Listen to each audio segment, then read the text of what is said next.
જય શ્રી કૃષ્ણ દોસ્તો, આજે આપણે ફરાળમાં શું બનાવીએ છીએ? આજે આપણે ફરાળી સાબુદાણા વડા બનાવવાના છે. સાબુદાણાને મેં 4 થી 5 કલાક પલાળી લીધા હતા. પછી બટેટા બાફી લીધેલા છે. હવે બટેટાને છૂંદો કરવાનો છે પલાળેલા સાબુદાણાની ભેગું. તમે જોઈ શકો છો કેવી રીતે મિક્સ થાય છે. સાબુદાણા એકદમ મસ્ત પલળી ગયા છે અને બટેટા પણ સરસ બાફેલા છે. એટલે બંનેને એકદમ આપણે સારી રીતે મિક્સ કરવાના છે. હવે મિક્સ થઈ જાય પછી આપણે આદુ અને મરચાંની પેસ્ટ નાખવાની છે. આદુ મરચાંની પેસ્ટ નાખ્યા પછી થોડોક સિંગનો ભૂકો નાખવાનો છે. સિંગનો ભૂકો આપણે નાખી દઈએ એ પછી આપણે થોડોક 1-2 ચમચી જેટલો આરાનો લોટ લેવાનો છે. આરાના લોટથી એકદમ ક્રિસ્પી બને.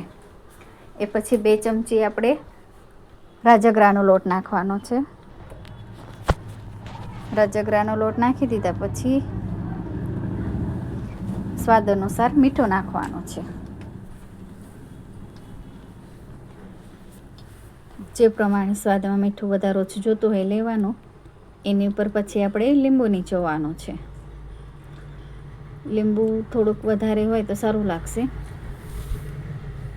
લીંબુ નીચોવી દીધા પછી આપણે ધ્યાન રાખવાનું કે બળી ન જાય. પછી આપણે 2 ચમચી ખાંડ નાખવાની છે. હવે એને આપણે એકદમ સારી રીતે દરેક વસ્તુને મિક્સ કરવાની છે. સરસ રીતે ધીમે બધું મિક્સ કરીશું આપણે. એટલે એકદમ મસ્ત જુઓ તમે કેટલું સરસ મિક્સ થઈ ગયું છે. હવે મિક્સ થઈ જાય ને એટલે આપણે એને થોડીક વાર માટે ઢાંકીને મૂકી દેવાનું. ઢાંકીને મૂકીએ ને એટલે બધું એક રસ થઈ જાય, ખાંડ પણ ઓગળી જાય. 15 મિનિટ પછી આપણે તેલ ગરમ મૂકી દેવાનું છે. મેં થોડુંક જ તેલ મૂક્યું છે કે પહેલાં થોડાક નાખીને તળવાના. જો છૂટું પડી જાય તો તેલ વધારે બગડે નહીં આપણું, બરાબર.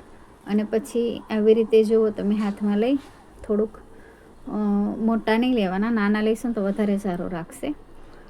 થોડીક ભજીયા ઉતારીએ એવી રીતે જ આપણે તેલમાં નાખવાના છે, બરાબર.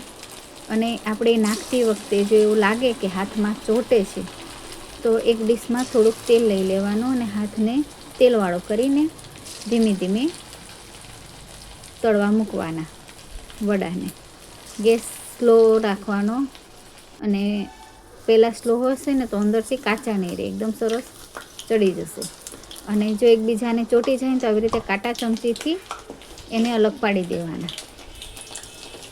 પછી એને એકદમ ધીમા તાપે તળવાના છે. તમે જુઓ છો પેલા સરસ તળાય છે, છોટું પણ નથી પડ્યા એટલે વધારે સારું છે. આપણું તેલ પણ નથી બગડ્યું.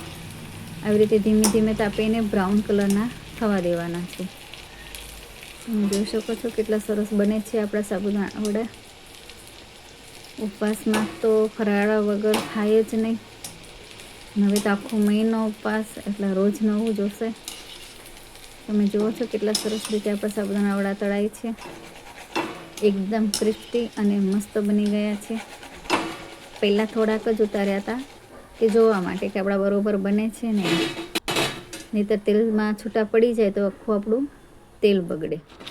એટલા માટે જુઓ તમે કેટલા સરસ બન્યા છે આપણા સાબુદાણા વડા. આને તમે દહીંમાં ખાંડ કે મીઠું નાખીને પણ ખાઈ શકો છો. આની સાથે ફરાળી કોથમીરની ચટણી પણ બનાવીને સાથે ખાઈ શકો છો. હવે આપણે વધારે તેલ મૂક્યું છે અને બીજા એકસાથે વધારે ઉતારવાના છે. તમે જોઈ શકો છો કેટલું સરસ બને છે. એક પણ સાબુદાણો છૂટો પડ્યો નથી અને એકદમ ક્રિસ્પી મસ્ત ખટાશ છે, ગળપણ છે, એટલે એક તીખાશ છે. બધી જ રીતના મસ્ત આપણો સ્વાદ પણ છે. મેં ચાખ્યું પહેલાં બનાવી એમાં બહુ જ સરસ રીતે બન્યું છે.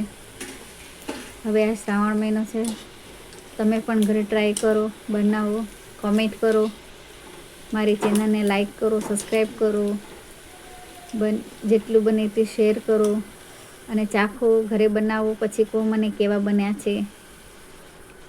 છતાં જો ના બને તો કોઈ સલાહ જોતી હોય તો કોમેન્ટમાં કરજો. કોઈને અમુક લોકોને સાબુદાણા છૂટા પડી જાય છે, એવું કહે છે કે ભાઈ અમારા સાબુદાણા છૂટા પડી ગયા, નથી સારો બને.